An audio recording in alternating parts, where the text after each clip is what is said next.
बंगिया ख्रिस्ती परिषद देवरोड, त्याचप्रमाणे दुर्गा पूजा कमिटी देवरोड, इंद्रायणी दर्शन वार्ड नंबर 1 देवरोड कॅन्टन बोर्डाच्या हद्दीमध्ये गेल्या 45 वर्षापासून नवरात्राची दुर्गा पूजा असेल, त्याचप्रमाणे वर्षभरामध्ये दर अमावस्येची पूजा असेल, गणेश उत्सव असेल, वर्षातील अनेक सांस्कृतिक आणि धार्मिक कार्यक्रम करण्याचं काम करत आहे। त्यामध्ये गेल्या 3 वर्षापासून अतिशय चांगल्या प्रमाणामध्ये या कार्यक्रमाचं नियोजन केलं जात आहे। मोठमोठे देखावे या ठिकाणी गेल्या 3 वर्षापासून केले जात आहेत।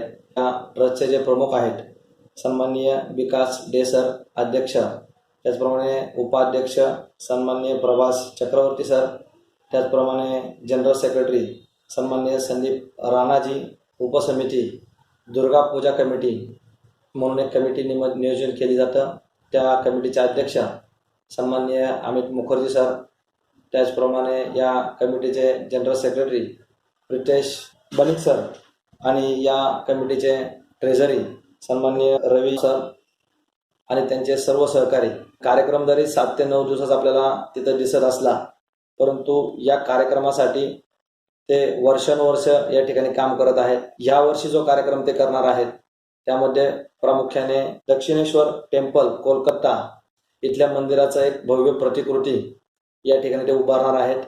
ते जवळपास 90 फूट रुंदीचं आणि 70 फूट उंचीचं असं भव्य दिव्य एक मंदिर, एक दालन उभं करणार आहेत आणि त्याच्या दोन्ही बाजूला 12 ज्योतिर्लिंग असलेली अशी 2 शिवालय उभी करणार आहेत।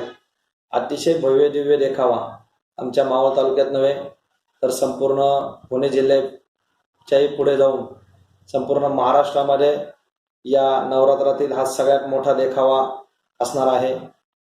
आणि त्यासाठी एक मागच्या वर्षीपासून ह्या वर्षी कुठलं मंदिर तयार करायचंय, कुठले डिझाईन तयार करायचंय, कुठल्या प्रकारचं डेकोरेशन करायचंय, त्यासाठीची तयारी मागच्या दुर्गा पूजापासून करत आहे। म्हणजे हे दरवर्षी प्लॅनिंगने ह्या वर्षी जे काम करायचंय त्यासाठी मागच्या वर्षीपासून वर्षभर सतत त्याचा पाठपुरावा करणे, त्यासाठी आर्थिक नियोजन असेल, इतर जे काही परमिशन्स असतील, आर्मी एरियाकडनं आर्मीच्या परमिशन असतील, कॅन बोर्डकडनं कॅनच्या परमिशन असतील, पोलीस खात्याकडनं काही परमिशन असतील, अशा सर्वतोपरी काम हे गेल्या वर्षभर करत असतात आणि त्यानंतर ह्या 8 दिवसाचा ते 9 दिवसाचा हा प्रोग्राम सक्सेस करत असतात। अतिशय तन मन धनाने ही कमिटी या ठिकाणी काम करत आहे आणि त्यांना नक्कीच कालीमाता आशीर्वाद देत आहे। त्याचप्रमाणे जागा स्पेस भरपूर मोठी आहे, त्यामुळे भाविकांनी पुणे जिल्ह्यातल्या नव्हे तर महाराष्ट्रातल्या भाविकांनी या ठिकाणी भेट देण्यासारखं हे एक अतिशय चांगलं भव्य प्रतिकृती या ठिकाणी उपस्थित होत आपल्याला मिळणार आहे। त्याचप्रमाणे या मंदिराचे देखील फार महत्त्व आहे। मी लहानपणापासून या मंदिरामध्ये जात आहे। अमावस्येची पूजा असेल किंवा इतर वेळेस काही गणपती पूजा असेल, नवरात्राचा उत्सव असेल, अशा विविध कार्यक्रमाला मी देखील या ठिकाणी जातो। त्या ठिकाणी देवीची, या समाजाच्या लोकांची सेवा करण्याची संधी मला मिळते। अन्नदानाचा प्रोग्राम त्या ठिकाणी होत असतो। हे सर्व ट्रस्टी मला त्या ठिकाणी बोलवतात आणि ही सेवा करण्याची संधी देतात। त्याबद्दल खरं तर मी त्यांचा या ठिकाणी ऋणी आहे।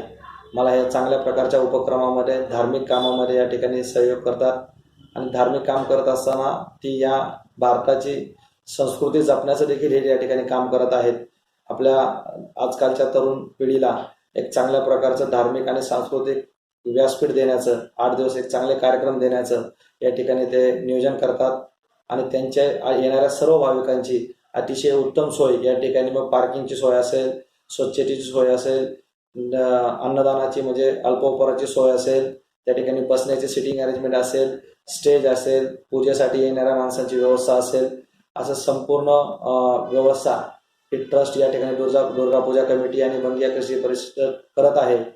ज्या एरियामध्ये प्रामुख्याने हा कार्यक्रम होतो तो इंद्रायणी दर्शन सर्वत्र नगर एरिया, या ठिकाणी आर्मीचे रेसिडेन्शियल क्वार्टर्स आहेत। तर या ठिकाणी या देशाप्रती, या जवानांप्रती त्यांची एक सद्भावना, त्यांच्याबद्दलचं एक प्रेम दरवेळेस ते दाखवत असतात।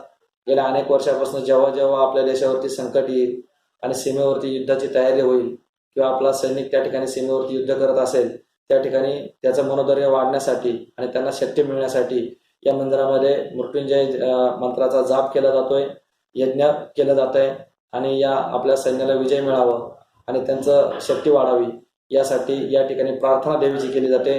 आणि ते करत असताना जर चुकून कधी कोणाचे या ठिकाणी आपल्या आर्मीचे जवान ज्या ठिकाणी शहीद होतात त्यांना देखील या ठिकाणी त्यांच्या कुटुंबियांना मदत करण्याचं काम या ट्रस्टच्या माध्यमातून केलं जातं.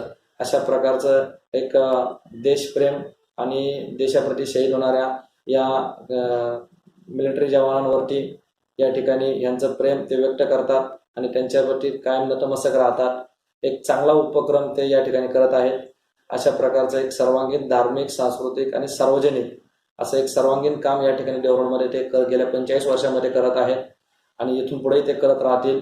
आणि त्याच कामामध्ये माझ्या वतीने, आमच्या देवरोड कॅन्टोन्मेंट बोर्डाच्या वतीने सर्वतोपरी सहकार्य आम्ही त्यांना करण्याचा प्रयत्न करतोय. पुढील काळामध्ये देखील करणार आहोत आणि आम्ही करणार यात काय म्हणजे त्यामध्ये आमचा काही मोठेपणा नाही, परंतु आमच्या या माझ्या भागामध्ये तो मंदिराचा परिसर येत असल्यामुळे ती माझी जबाबदारी आहे आणि खऱ्या अर्थाने मी माझं सौभाग्य समजतो की या माझ्या प्रभागामध्ये असं एक जागृत देवस्थान आहे आणि एक जागृत कमिटी आहे की असे चांगल्या प्रकारचे उपक्रम करतात, काम करतात आणि या जागृत कमिटीच्या पाठीमागे उभं राहणं हे माझं कर्तव्य आहे आणि यातून नक्कीच मला देवी आशीर्वाद देत आहे आणि यांनाही सगळ्यांना आशीर्वाद देत आहे आणि चांगलं सत्कार्य यांच्या हाताने आणि माझ्या हाताने यातून पुढे घडत राहू अशा प्रकारचे मी काली मातेच्या चरणी या ठिकाणी प्रार्थना करतो आणि थांबतो. जय हिंद, जय महाराष्ट्र.